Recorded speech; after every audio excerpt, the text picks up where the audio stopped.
에, 교우 여러분 그리고 국민 여러분 안녕하십니까. 저는 지난 2018년까지 헌법재판관으로 있었던 안창호 장로입니다. 코로나 시대에 정말 어려운 가운데 이것을 이기시느라고 많은 고생을 하고 계십니다. 잠깐 기도하겠습니다. 아버지 하나님, 하나님께서 우리 대한민국을 택하여 주시고 여태까지 축복을 해주셨습니다. 하나님, 이 대한민국을 하나님의 영광을 돌리는 나라, 또 많은 사람들이 하나님을 믿고 하나님을 찬양하는 우리 민족이 되게 하여 주시옵소서. 하나님께서 이 아카데미를 친히 주관해 주시고 이 시간도 친히 주관해 주셔서 하나님이 영광을 받아 주시고 주님, 우리에게는 복이 되는 시간들이 되게 하여 주시옵소서. 감사드리옵고 예수님 이름 받들어 기도드리옵나이다. 이 법이라는 것이 좀 딱딱하기 때문에 여러분들께 좀 딱딱하게 들릴지 모르겠습니다만은 최대한대로 쉽게 여러분들에게 말씀을 드리고자 합니다. 2020년 6월 29일 정의당 장혜영 의원 등 국회의원 10분이 포괄적 차별금지법안을 국회에 제출했습니다. 또 이와 유사한 법안이 정부기관인 국가인권위원회에서 만들어져서 추진되고 있습니다. 차별금지법은 헌법 제11조에 평등권을 실현한다는 명목으로 성별, 사상 등을 이유로 특정 개인이나 집단을 차별하는 행위를 금지하고 있습니다. 취지는 참 좋은 것 같습니다. 국가인권위원회는 차별 행위에 대해서 시정명령을 하고 불이행 시마다 이행강제금을 부과할 수 있습니다. 또 차별 행위를 한 사람은 징벌적 손해배상 책임을 부담하고 제보를 이유로 불이익한 조치를 할 경우에는 형사처벌을 받을 수 있습니다. 제가 헌법재판관을 지냈고 또 헌법에 대해서 서울대학교에서 강의를 한 바 있기 때문에 헌법에 대해서 여러분들에게 말씀을 드리고자 합니다. 먼저 모든 국민은 평등하게 자유와 권리를 가진다. 두 번째, 차별금지법은 국민의 기본권을 광범위하게 제한하고 있다. 그 세부사항으로 차별금지법은 표현의 자유를 중대하게 제한하고 있다. 차별금지법은 사상 및 종교의 자유, 또 직업의 자유, 사적 자치를 심각하게 제한하고 있다. 이것을 말씀드리고 나아가서 차별금지법은 오히려 광범위한 역차별을 초래하고 있고 민주적, 윤리적 가치를 훼손할 수 있다. 헌법 질서를 위반할 수 있다. 그리고 마지막 결론을 말씀드리고자 합니다. 먼저 모든 국민은 평등하게 자유와 권리를 가진다에 대해서 말씀드리겠습니다. 하나님께서는 하나님의 형상대로 곧 우리 인간들을 창조하셨습니다. 창세기에 있는 말씀입니다. 이와 같이 하나님께서는 하나님의 형상대로 창조하셨는데 그 하나님의 형상의 내용이 무엇입니까? 성경은 하나님은 스스로 계신 분이라고 말씀하고 있습니다. 자유로우신 분이라고 말씀하고 있습니다. 인간을 하나님 형상으로 창조했다는 말씀은 인간에게 자율성을 주셨다는 말씀입니다. 인간의 본질적 본성은 자유임을 의미합니다. 또 하나님께서는 에덴 동산에서 아담과 하와에게 동산의 모든 과일을 임의로, 성경에 임의로라고 표현되어 있습니다. 모든 것을 임의로 다 먹을 수 있도록 하되 다만 선과 악을 아는 나무의 실과는 먹지 말라고 하셨습니다. 이와 같이 하나님께서는 규범적인 의미를 가짐과 동시에 그 인간에게 자유를 주신 것입니다. 그래서 칸트 같은 분은 인간의 존엄성의 원인을 이성적 존재의 자율성과 윤리성에서 찾고 있습니다. 루소는 인간이 만약에 자신의 자유를 포기하는 것은 인간 본성에 어긋나는 것이라고 합니다. 또 인간이 자유를 포기하는 것은 인간으로서의 자격과 인간이 갖는 권리, 심지어는 자신의 의무까지도 포기하는 것이라고 말하고 있습니다. 바로 자유는 인간 본성의 본질을 이루는 것입니다. 가장 소중한 겁니다. 우리 헌법은 모든 국민은 법 앞에 평등하다. 누구든지 성별, 종교 또는 사회적 신분에 의하여 정치적, 경제적, 사회적, 문화적 생활의 모든 영역에 있어서 차별을 받지 아니한다고 규정하고 있습니다. 그런데 헌법 11조의 평등은 법적 평등을 의미합니다. 법적 평등은 자유에 있어서의 법적 기회의 평등을 말하는 것입니다. 자유에 있어서의 동등함을 말하는 것입니다. 누구나 동등하게 자유를 갖는다는 말씀입니다. 헌법 제11조의 평등은 것이기 때문에 실질적 평등이나 사실적 평등을 추구하는 적극적인 국가의 행위에 대한 헌법적 근거는 아니라는 것이 다수 학자들의 견해입니다. 평등권은 역사적으로 국가와 국민 상호 간의 관계에서 적용되는 것입니다. 즉 국가가 국민의 권리를 다르게 국민 상호 간에서 다르게 취급할 때 적용되는 것이 평등권입니다. 국가가 평등권을 침해할 때 문제되는 것입니다. 원칙적으로 국민들 상호 간에 있어서는 계약 자유의 원칙, 사적 자치의 원칙이 적용되는 것입니다.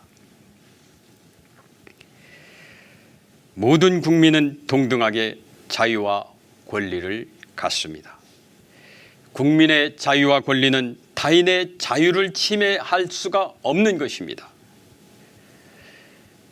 국민은 타인의 자유를 침해해서는 안 되는 헌법상 의무를 부담하고 있습니다.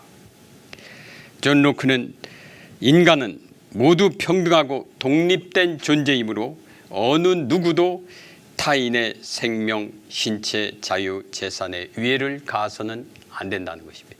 즉 평등을 말할 때 이와 같이 자유가 모든 사람들이 동등한 자유를 가지고 있다는 그 평등을 말하는 것이 원칙적 평등권의 의미인 것입니다.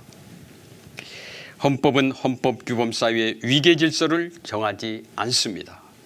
특정 규범이나 가치를 일방적으로 우대하여서 다른 규범이나 가치를 희생시켜서 안 되는 것입니다.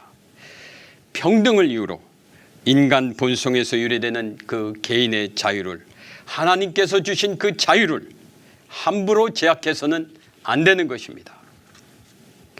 또 특정 사람이나 특정 집단에 특권을 부여하거나 그들을 보호하기 위해서 타인의 자유를 일방적으로 희생시켜서는 안 되는 것입니다.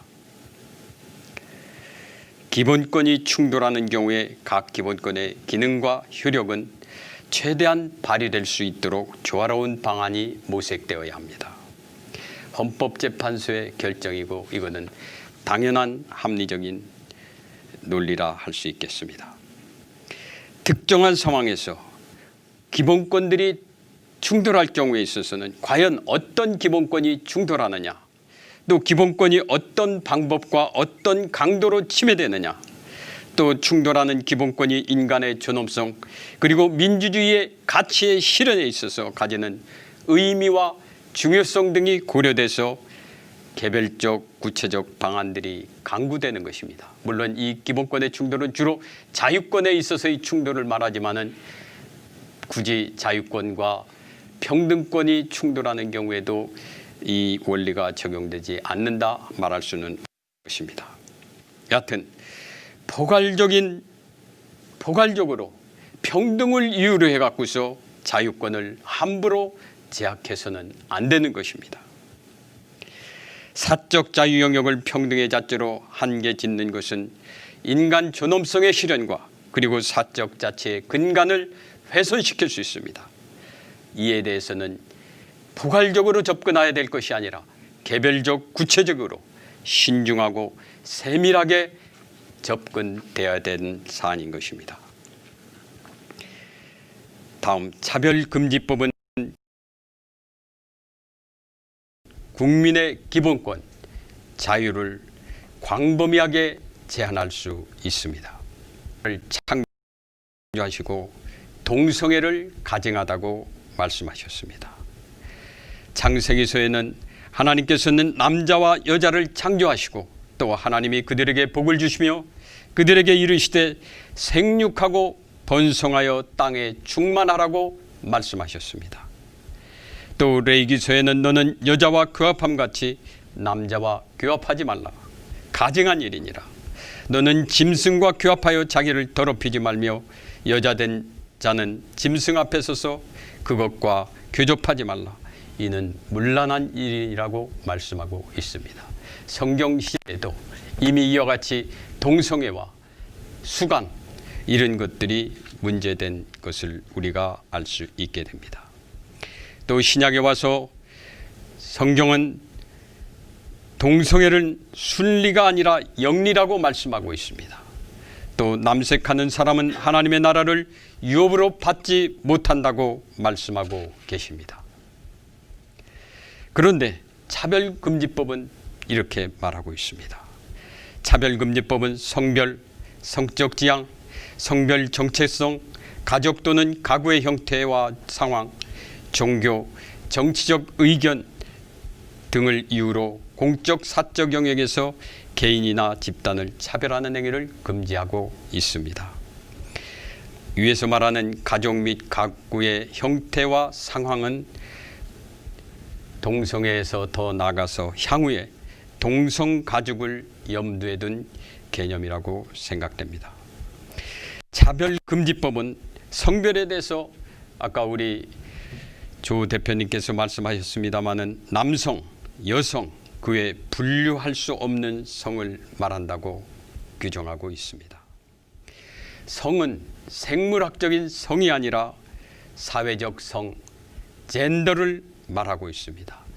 그 성은 무한정으로 확대가 가능합니다. 어떤 사람들은 이제는 100가지가 넘는다는 사람도 있습니다. 이는 아까 우리가 성경에서 본 하나님의 창조, 남성과 여성으로 창조된 것에 정면으로 배치됩니다. 또 생육하고 번성하라는 것에 정면으로 배치됩니다. 하나님의 말씀에 배치되는 조문이 들어가 있습니다. 또 차별금지법은 성적 지향에 대해서 이성애, 동성애, 양성애 등 감정적, 호의적, 성적으로 깊이 이끌릴 수 있고 친밀하고 성적인 관계를 맺거나 맺지 않을 수 있는 개인의 가능성이라고 말하고 있습니다. 소아성애, 어린 아이들에 대한 성애도 성적 지향에 들어갈 수 있습니다. 수간도 들어갈 수 있습니다. 기계간도 들어갈 수 있습니다. 하물며 요새는 기계에 대한 성적 지향도 있다고 합니다. 이는 성경에서 말씀하는 동성애, 수간을 금지하는 이 성경 말씀과 정면으로 배치하고 있습니다. 뿐만 아니라 우리 형법상에 있는 미성년자 의제 강간이나 강제 취향과도 충돌하고 있습니다. 성별 정체성이란 자신의 성별에 대한 인식 또는 표현을 말하고 자신이 인지하는 성과 타인이 인지하는 성이 일치하거나 불일치하는 상황을 포함한다고 규정하고 있습니다. 2013년 서울 서부지방법원은 외과적 수술을 하지 않은 남성이 여성으로 성별 전정 신청을 했었는데 이에 대해서 법원에서 허가를 해줬습니다. 그 이후 다수 하급심 판결들이 이와 같이 판결이 계속되고 있습니다. 이제는 화장실 또 목욕탕 이용해서 많은 문제가 발생할 수 있습니다. 여성 화장실에 남성이 자기 스스로가 남성의 외향을 갖춘 사람이 스스로 여성이라고 생각하면서 들어가는 수 있습니다. 목욕탕에도 남성 목욕탕에 여성이 외형적인 여성인분이 들어올 수도 있습니다. 이거는 기존의 우리 전통관념에 반할 뿐만 아니라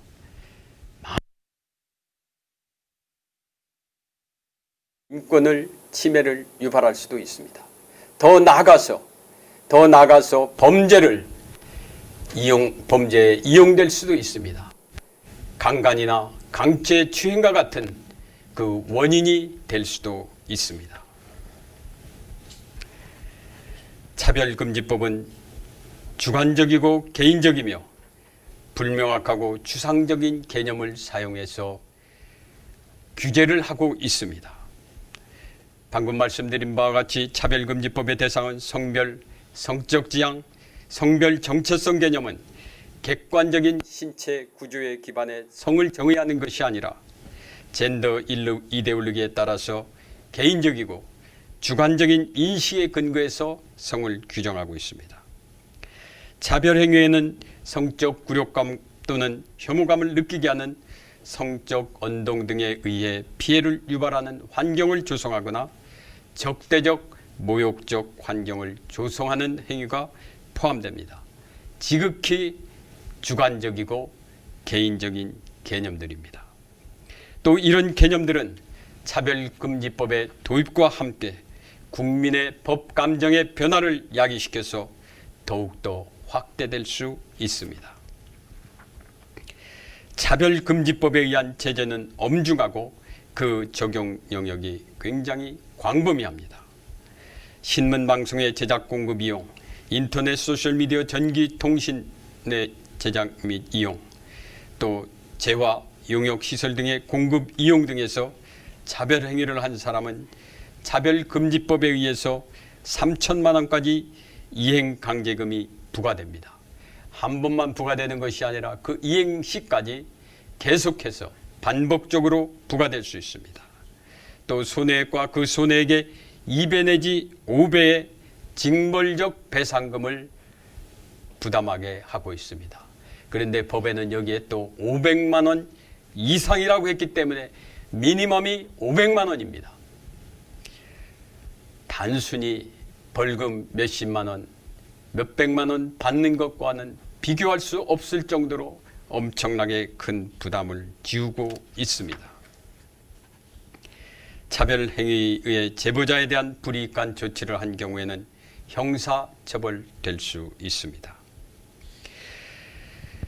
차별행위 금지 대상 및 차별행위가 지극히 주관적이고 개인적인 개념들입니다. 또 불명확하고 추상적인 개념들입니다.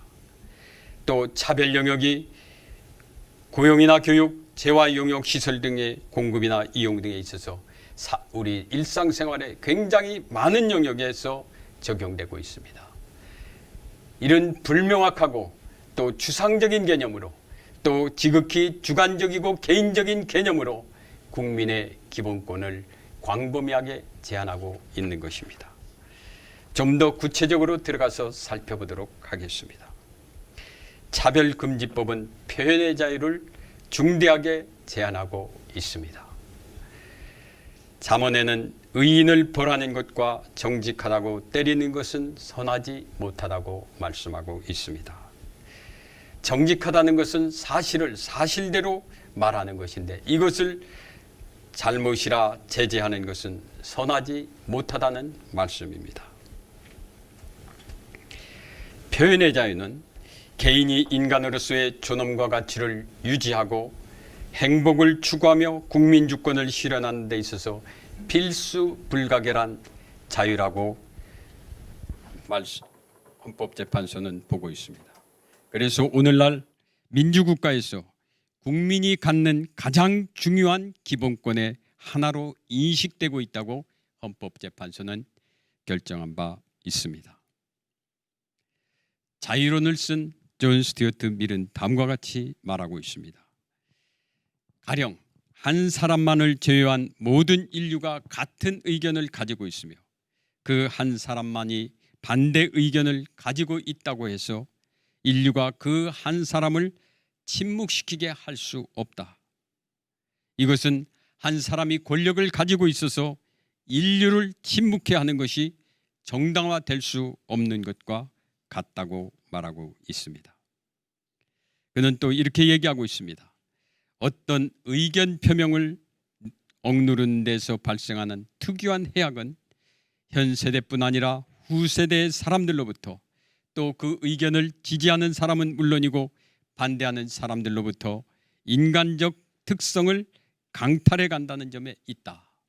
즉 표현의 자유를 제약하면은 인간적인 특성을 강탈해 간다고 보고 있습니다. 그는 또 이렇게 얘기하고 있습니다. 만약 그 한 사람의 의견이 옳은 것이라면 잘못을 버리고 진실을 취할 수 있는 기회를 박탈당하게 되는 것이다. 즉 무슨 말이냐면은 예수님과 같이 경우에 따라서는 소수이고 또 한 분의 진리를 외치는 것이 다수의 사람과 의견이 다른다고 할 때 그 한 분의 그 의견을 제거해 버리면은 진리가 죽을 수 있다. 진리가 발견될 수 없다. 그런 얘기입니다. 또 한편으로는 이렇게 얘기합니다. 경우에 따라서는 그 한 사람의 의견이 틀릴 수 있다. 그러나 그 틀린 의견이라 하더라도 진실과의 충돌을 통해 얻게 되는 한층 더 명료하고 생생한 인식이라는 중요한 혜택을 잃어버리게 된다. 즉 한 사람의 의견이 진실이 아니다 하더라도 그 사람의 의견을 보장해 줘야지 그 진실 그리고 그 진리가 더 명백해질 수 있다는 얘기입니다.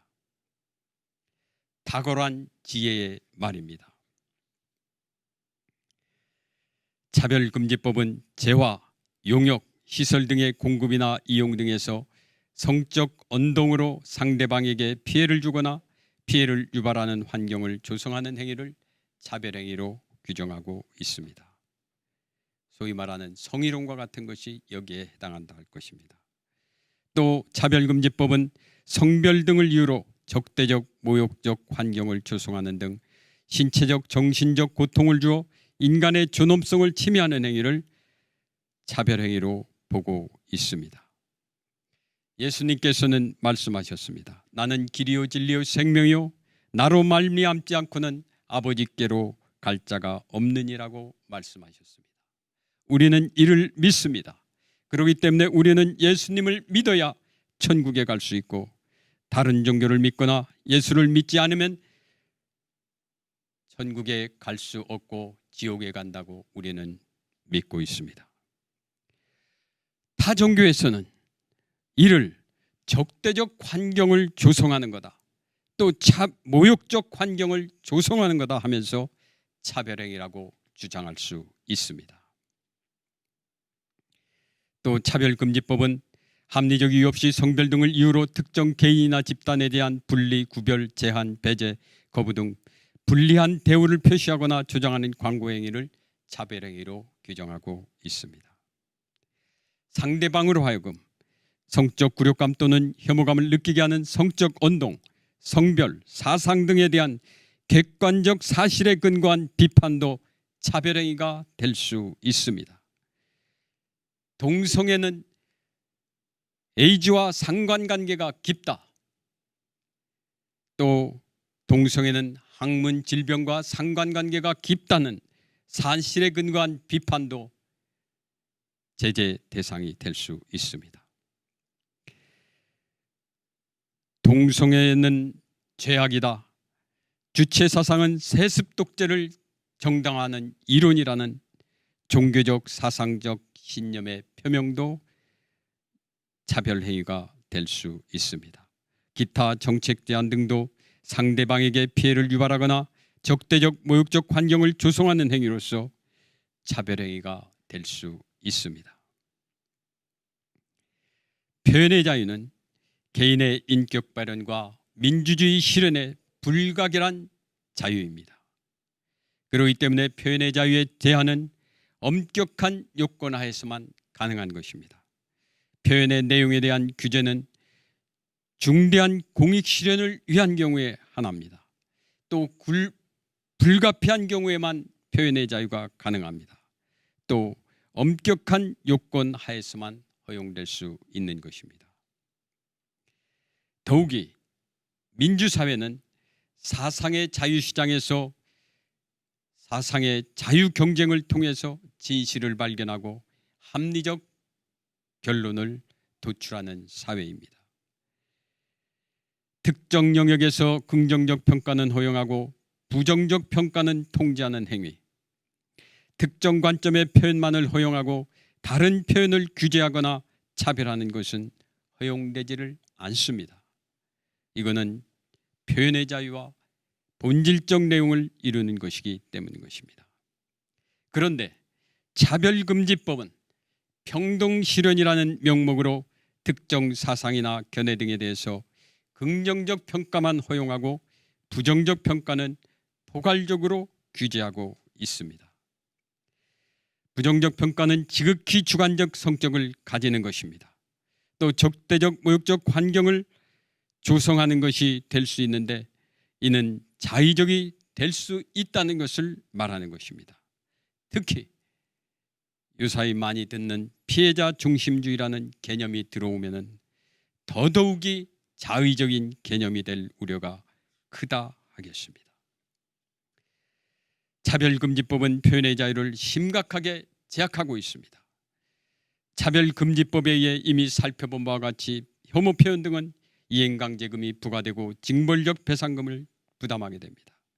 또 우리 형법은 미국이나 독일과 달리 사실 적시에 의한 명예훼손이나 모욕을 처벌하고 있습니다.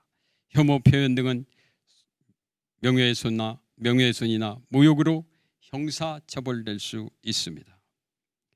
더더욱이 차별금지법의 도입에 따라서 법의식의 변화에 따라서 그 처벌 가능성은 더욱 넓어진다 말씀드릴 수 있겠습니다. 이와 같이 표현의 자유에 대한 사전 억제 및 위축으로 인하여서 기본권 보장에 심각한 문제를 초래할 수 있습니다. 아직 사실 우리는 차별금지법이 도입되지 않았습니다. 그러나 인권위원회법에 의해서 인권이 권고만으로 사실상 우리 사회에는 많은 이와 같은 칠링 효과, 그 표현의 자유에 있어서의 사전 억제 및 위축 효과가 나고 있습니다. 동성애 복원적 윤리적 폐해를 지적하였던 국민일보 백모 기자는 주위의 다른 노조원들에 의해서 사내 노조 게시판에 익명으로 비판을 받기도 했습니다. 동성애를 비판했던 교수, 그것도 보수적인 교단에서 해임됐습니다. 물론 법원에 의해서 효력정지 가처분으로 그 결정이 났습니다마는 이런 것들이 사후에 의해서 시정된다 하더라도 당사자는 물론이고 주위에 있는 기자나 교수들에게는 자기검열과 심리적 위축으로 동성애의 죄성을 지적하는 데 주저하게 만들 것입니다. 존 스튜어트 밀의 말대로 차별금지법은 표현의 자유를 제약해서 진실과 진리의 발견을 방해합니다. 정의와 공정의 실현에 부정적 영향을 초래할 수 있습니다. 나아가 사상의 자유시장에서 자유경쟁을 통제하고 정치적 반대 의견을 탄압하는 데 악용될 수 있습니다. 민주주의의 근간을 훼손할 수 있습니다. 다음 차별금지법은 사상 및 종교의 자유, 직업의 자유 등을 심각하게 제한하고 있습니다. 차별금지법에 의한 제재는 엄중하고 사상의 자유를 광범위하게 제한하고 있습니다.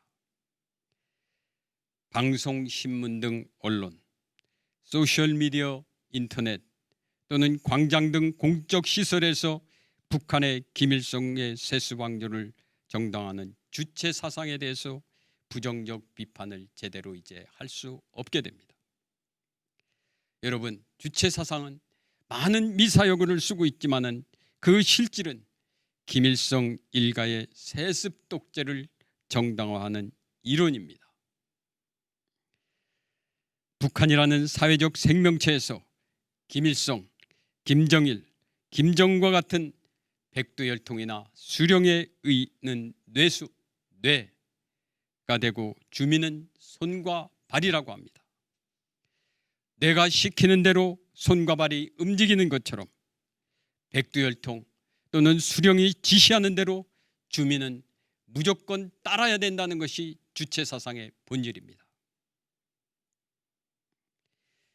얼마 전 백도칭송위원회가 광화문에서 김일성 환영을 위한 준비 모임을 개최하면서 김정은을 위인이라고 했습니다. 그를 찬양했습니다. 그러나 이를 제재했다는 말을 들어본 바 없습니다.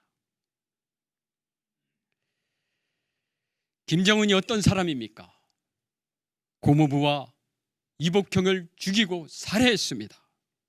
2700만 북한 주민을 억압하고 통제하며 공포정치를 하는 독재자입니다. 차별금지법에 의하면 앞서 말씀드린 주체사상에 대한 부정적 평가를 제대로 할 수 없습니다. 김정은을 독재자라 하고 악마라고 하는 것도 제재될 수 있습니다. 광화문 한복판에서 김정은 또는 주체사상에 대한 찬양은 허용되고 비판적이고 부정적인 평가가 제재되는 이런 현상에 대해서 우리가 어떻게 해야 되겠습니까? 적어도 김일성 주체사상이나 또는 김정은 등에 대해서 우리가 비판하고 그들에 대해서 우리가 부정적 평가를 할 수 있는 것은 아니겠습니까? 차별금지법은 어린이집, 유치원 또는 초중고등학교에서 북한 추종자, 파시스트 등에 대한 채용을 거부할 수 없게 됩니다. 소위 말하는 주사파들이 어린이집에 들어가서 어린이들을 교육할 수 있는 데 대해서 사용자가 제재할 수 없게 된 어처구니한 일이 발생할 수 있습니다.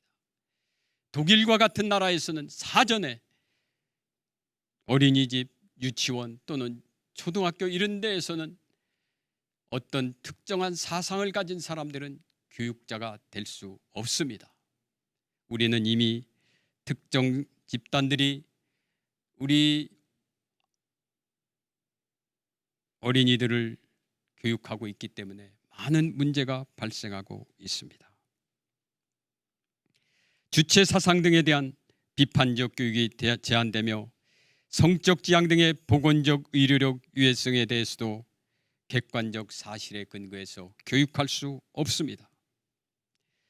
이는 공동체 구성원, 특히 아직 성숙하지 못한 어린이와 학생들이 건전하고 균형 잡힌 세계관과 인격을 형성하는 데 방해가 됩니다. 전체주의 세계관과 성적 지향 등에 대한 그릇된 관념을 가지게 할 수 있습니다. 이로 인하여서 우리 자유민주주의 체제가 위태롭게 될 수 있고 성범죄가 만연하게 될 수도 있습니다. 차별금지법은 종교의 자유를 제한하고 있습니다. 일반 언론은 물론이고 기독교 방송, 신문, 또 기독교적인 성격을 가지고 있는 소셜 미디어나 인터넷에서, 그리고 광장이나 길거리에서 또는 군, 교회 등 공적 시설에서 동성애의 죄성을 지적하는 설교가 제한됩니다. 예수님을 믿는 것이 유일하게 구원에 이르는 길이라고 전도하는 것도 제재될 수 있습니다. 교회 설교도 방송이나 소셜미디어에서 오늘날에는 많이 전파되는 경우가 있어서 동성애 반대하는 교회 설교도 실질적으로 제약받을 수 있습니다. 일반 학교는 물론이고 미션스쿨이나 신학교에서조차 종교적 이단 사설 등의 반기독교적이고 반윤리적인 내용을 비판하거나 교육할 수 없습니다. 동성애의 죄성에 대해서도 지적할 수 없습니다. 언론, 소셜미디어, 집회교육 등에서 동성애의 부정적 비판은 제한되고 긍정적인 평가만이 가능하게 되어 동성애 우호적인 환경이 조성되게 될 것입니다. 동성애의 죄성을 지적하는 교회는 고립되고 반기독교적인 사회 분위기가 형성될 것입니다. 교회를 혐오 대상으로 만들 수 있습니다. 많은 사람들은 서구 사회의 기독교 위축은 차별금지법 도입이 그 원인 중에 하나, 어떤 분들은 주요 원인이라고 말씀하고 있습니다. 여러분, 서양은 어떤 사회죠? 서양은 과거에는 거의 대부분 사람들이 기독교인이었습니다. 또 문화는 기독교적이라고 우리가 말하고 있습니다. 그러나 한국은 기독교의 역사가 짧습니다. 또 상대적으로 우리 기독교의 인구는 20% 내외에 불과합니다. 또 기독교 문화가 아직까지 우리 대한민국에는 제대로 형성되어 있다고도 말하기 어렵습니다. 이런 대한민국에 차별금지법이 도입돼서 이것이 교육되고 또 언론 등을 통해서 홍보된다고 한다면 과연 교회가 어떻게 되겠습니까? 결과는 명확관화될 것입니다. 교회는 황폐화될 겁니다. 참담한 결과가 예상됩니다. 영어에 보면은 The Camels Nose라는 관용적 표현이 있습니다. 중동에는 밤에는 춥다고 합니다. 낙타는 추운 밤에 처음에는 텐트에 코를 드러냅니다. 다음에는 앞다리를 슬쩍 또 드러내놓습니다. 나중에는 몸통 전체를 밀어 넣으면서 주인을 내몰아낸다고 합니다. 그것에 대한 관용적 표현이 The Camels Nose입니다. 차별금지법이 우리 사회에서 그런 역할을 할 것으로 생각이 됩니다. 우리가 경각심을 가지고 유념해야 될 대목입니다. 차별금지법은 종교적인 사적 자치 영역을 중대하게 제한하고 있습니다. 차별금지법에 따르면 교회에서 동성애 목회자를 거부할 수 없습니다. 비기독교 교회 직원을 채용을 거부할 수 없습니다. 동성결혼과 주례도 교회에서 거부할 수 없게 됩니다. 신학교나 미션스쿨에서 동성애자 입학을 거부할 수 없습니다. 이 말은 무슨 말입니까? 동성애 목회자가 다수 양성되고 이제 이 사람들이 다수 교회에 들어갈 수 있다는 의미입니다. 결국 어떻게 되겠습니까?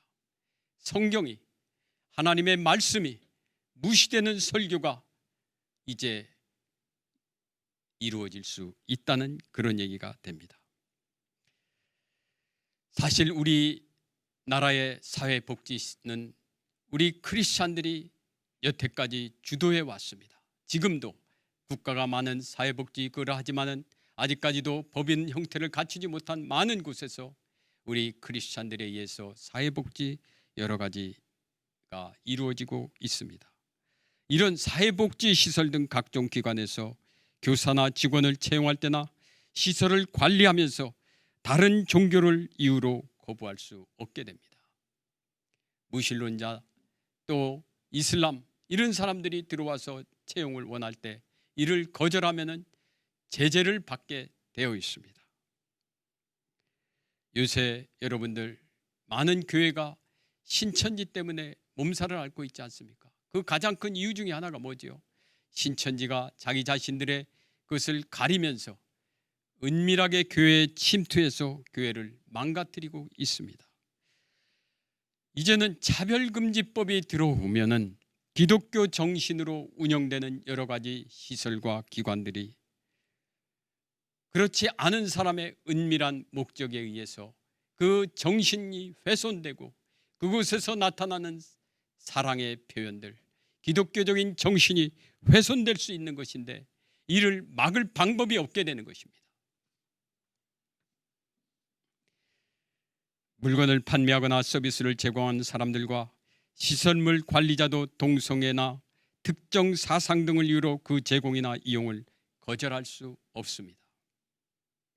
일상생활의 광범위한 생활 영역에서 성별 사상 등을 이유로 거부 제한 등이 금지되어 있습니다. 그래서 결과적으로 직업 및 계약의 자유, 집회 및 결사의 자유, 행복 추구권, 사적 자치 등이 중대하게 침해되고 기독교 가치관에서 운영되는 각종 기관의 설립 목적이 훼손될 수 있습니다. 이렇게 자유를 침해할 뿐만 아니라 차별금지법은 광범위한 역차별을 초래하고 민주적, 윤리적 가치를 훼손할 수 있습니다. 먼저 차별금지법은 성소수자 등에게 특혜나 특권을 주고 있습니다. 정부는 성적 지향 등의 보호를 위해서 차별 시정 정책 등을 내용으로 하는 기본계획, 시행계획을 정기적으로 수립해야 합니다. 행정 재정상 필요한 조치를 취해야 합니다. 국가인권위원회는 성적 지향 등으로 보호되는 자의 소송을 지원할 수 있습니다. 차별행위가 있다고 주장되는 경우에 그 상대방은 그런 사실이 없다거나 성적 지향 등에 의한 차별이 아니라거나 정당한 사유가 있었다는 점을 입증해야 합니다. 손해배상 사건에 있어서도 상대방이 고의 또는 과실이 없음을 증명해야 책임을 면할 수 있습니다.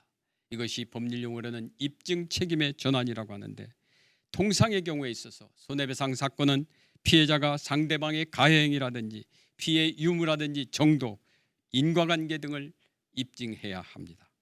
그런데 차별금지법은 피해자는 나 차별행위를 당했다는 그런 주장만 하면은 나머지 대부분을 상대방이 입증해야 되는 특권을 누리게 하고 있습니다.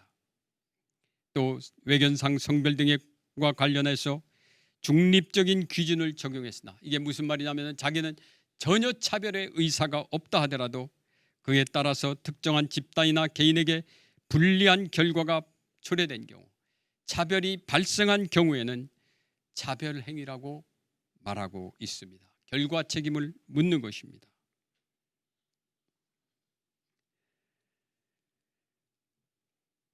차별금지법은 성적 소수자 등의 상대방에게는 불이익과 피해를 주는 것이 되어 역차별을 초래하고 있습니다. 예컨대 회사 입사를 위해 경쟁하는 경우를 생각해 봅시다. 성적 소수자나 외국인 등을 밝히는 것이 훨씬 유리하게 됩니다. 성적 소수자나 외국인 등을 탈락시키게 되면 이 사람들이 내가 성적 소수자이기 때문에 또는 내가 외국인이기 때문에 탈락됐다 이렇게 하면은 사용자가 그 탈락 이유를 입증해야 됩니다. 이거는 성적 소수자이기 때문에 또는 이 사람이 외국인이기 때문에 탈락시키는 것이 아니라는 것을 입증해야만이 이 사람이 그 제재로부터 해방될 수 있습니다. 그런데 그 입증은 쉽지 않습니다. 물론 시험을 보는 정량평가를 하는 경우에 있어서는 뭐 나름대로 그렇게 어렵지 않을 수가 있습니다만, 정성평가의 비율이 높아지면 높아질수록 또 입증에서 이 소극적 사실, 부존재의 입증은 매우 어렵습니다. 이렇게 되니까 어떻게 되겠어요? 사용자는 징벌적 손해배상이나 또는 이행강제금과 같은 법적 제재를 두려워하거나 또는 귀찮아서, 그런 상황을 원치 않아서, 또는 자기의 포용성을 과시하기 위해서 성적 소수자나 외국인을 우대할 수 있습니다. 이때 성적 소수자나 외국인 등은 국가인권위원회의 도움을 받을 수 있습니다. 그러나 그렇지 않은 사람은 탈락되더라도 특별한 경우를 제외하고는 딱히 이를 다툴 방법이 없습니다. 여러분들이 개인 기업체에 취직 지원을 했는데 거기서 탈락했다고 해서 여러분들이 뭐 다툴 방법이 있습니까? 대부분의 경우, 아주 예외적인 경우를 제외하고는 사실상 우리 보통 일반 시민들은 다툴 방법이 없습니다. 결국 이 차별금지법에 의해서 많은 우리 시민들, 그리고 우리 국민들이 피해를 받을 수 있게 됩니다. 차별 대우를 받게 되는 것입니다. 이런 이유 때문에 성적 소수자나 외국인 등은 고용이나 승진에서 또 전보에서 유리한 위치에 갈 수 있습니다. 또 학교에 입학할 때 교육이나 훈련에서 많은 이득을 받을 수도 있습니다. 그래서 실질적으로 득혜와 특권을 누리는 것이 되고, 그 이외에 대부분의 국민들은 각종 생활 영역에서 광범위하게 역차별을 받는 현상이 나타날 수 있습니다. 차별금지법은 헌법질서, 공화적 윤리, 사회 통합의 부정적 결과를 초래합니다. 인간은 외부 세계의 인정을 받으면 자아 존중감이 형성될 수 있습니다. 그러나 그렇지 못한 경우에 있어서는 수치심을 느끼거나 피해의식을 갖거나 현실에 대해 분노하고 자신에 속한 사회와 갈등하게 됩니다. 성적 소수자 등에 대한 감정적 혐오나 차별은 그들의 분노를 일으키고, 이와 마찬가지로 그들에 대한 특혜와 그 이외 사람들에 대한 역차별 역시 또 다른 분노를 유발할 수 있습니다. 이런 분노의 충돌은 숙고와 경쟁을 통한 합리적 의사결정을 방해합니다. 또 감정의 충돌이기 때문에 이것은 치유하기 어렵습니다. 심각한 사회 갈등을 초래할 수 있습니다. 특히 특정 이데올로기에 의한 이념적 성향은 특정한 정체성만을 인정하고 다른 정체성의 정당성을 부정하거나 약화시키려고 하여 그 갈등을 심화하고 고착시킬 수 있습니다. 차별금지법에 의한 관점 규제와 관점 차별로 인해서 진리와 진실이 왜곡될 수 있습니다. 개인의 자유와 권리가 훼손될 수 있습니다. 공공의 가치와 공동선이 침해될 수 있습니다. 차별금지법은 민주적 가치를 추구하는 우리 대한민국 헌법의 헌법 질서를 훼손할 수 있습니다. 공화적 가치를 지향하는 우리 전통적 윤리의 좋은 점을 해체할 수 있습니다. 도덕적 하향 평준화를 초래할 수 있습니다. 또 공산주의자 그람시의 바람대로 가정과 교회와 국가 문화 공동체의 변질과 해체의 원인이 돼서 공산주의 혁명으로 가는 긴 행진의 수단이 될 수 있다는 우려도 있습니다. 그람시라는 사람은 이탈리아 공산당의 창당 주역 중에 한 사람입니다. 그는 왜 공산주의 혁명이 자본주의가 발달된 영국에서 일어나지 않을까? 또 근로자들이 자본가들에게 왜 저렇게 순종하고 혁명에 자신의 몸을 바치지 않을까? 이런 부분에 대해서 의문을 가졌습니다. 그러면서 그는 헤게모니 이론에서 그의 답을 찾습니다. 자본가들이 학교, 언론, 교회 등을 통해서 문화적 헤게모니를 장악하고, 그래서 기존의 자본주의적인 가정과 교회와 그 국가를 지탱하고 있다.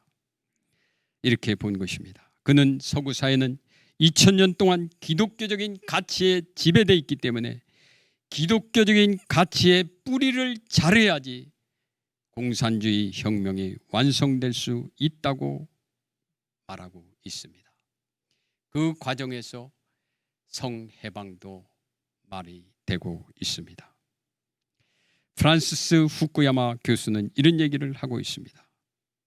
좌파의 정체성 정치는 유럽 계열의 민족, 기독교 신앙심, 농촌 거주자들, 전통적 가족 가치관, 미국적 정체성의 정당성을 무시하거나 무력화하려고 한다. 이름으로써 자신들이 원하는 그 혁명을 완성하려고 하는 것입니다. 좌파의 정체성 정치와 차별금지법이 연결될 수 있다는 의미입니다. 진리를 알지니 진리가 너희를 자유케 하리라. 요한복음에 있는 말씀입니다. 평등은 정의의 내용을 이루고 인류가 지향해야 할 소중한 가치입니다. 그러나 국가가 평등의 잣대를 들고 사적 영역에 깊이 개입해서 개인의 자유와 권리를 일방적으로 희생시켜서는 안 됩니다. 소수자의 내적 자유에 대한 감정적 혐오는 있어서는 안 됩니다. 그러나 그 주장과 행위에 대한 이성적 비판과 정당한 논의는 가능해야 합니다. 이를 부정하면 진리와 진실을 향한 기회가 박탈되고 개인이 가지는 자유와 권리가 무력화됩니다. 정의 실현과 사회 통합이 불가능해질 수 있습니다. 내적 자아와 정체성은 차별받아서는 안 됩니다. 그러나 부당하게 특혜나 특권을 누려서도 안 됩니다. 국민은 평등하게 자유와 권리를 가지므로 적극적인 평등 실현 조치가 필요한 영역이 있다면 그로 인해 제한되는 기본권의 종류와 침해 정도 그리고 국민의 법 감정 등이 고려되어서 국민적 합의하에 개별적 구체적으로 법과 제도를 만들어야 합니다. 저는 사실 헌법재판을 하면서 사실 장애인이나 우리 사회적 약자를 위해서 최대한대로 그들의 권리 보장과 신장을 위해서 노력을 했습니다. 그럼에도 불구하고 저는 이 자리에서 차별금지법은 아니다 이렇게 여러분들에게 말씀을 드리고 있는 것입니다. 내적 자아와 정체성은 존중되어야 합니다. 그러나 그 확보 행위는 민주적이고 공화적 가치에 부합해야 되고 우리 헌법 질서 내에서 한계 지워져야 됩니다. 그래야 헌법 질서가 공고히 하고 인간의 존엄과 가치가 온전히 실현될 수 있습니다. 성경은 초다를 참아 못하는 자는 그 자식을 미워함이라. 자식을 사랑하는 자는 근실이 징계하느니라고 말씀합니다. 우리가 교회가 차별금지법을 반대하는 것은 소수자의 자유와 권리를 훼손하고 억압하려는 것이 아닙니다. 소수자 등에 대한 증오를 부추기거나 혐오를 조장하기 위한 것이 아닙니다. 다만 진실과 진리를 자유롭게 표현할 수 있는 권리를 확보하기 위한 것입니다. 또 자유롭게 생각하고 신앙할 수 있는 권리를 확보하기 위한 것입니다. 자녀들을 자유롭게 교육할 수 있는 권리를 확보하기 위한 것입니다. 자유를 억압하는 사상과 질서로부터 자유를 지켜내고 방어하기 위한 것입니다.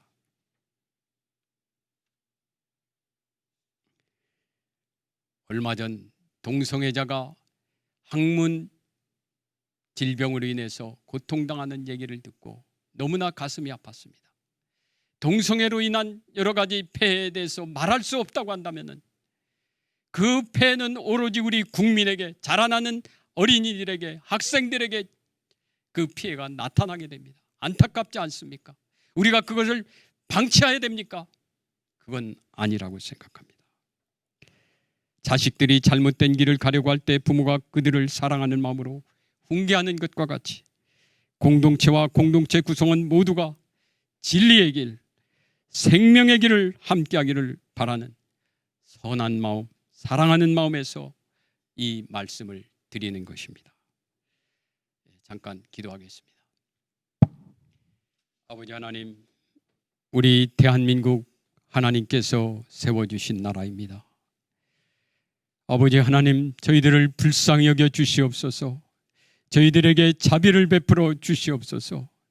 저희들 하나님의 영광을 돌리고 사랑하며 주여 그리고 행복한 삶을 살 수 있도록 하나님 이 땅을 주관하여 주시옵소서.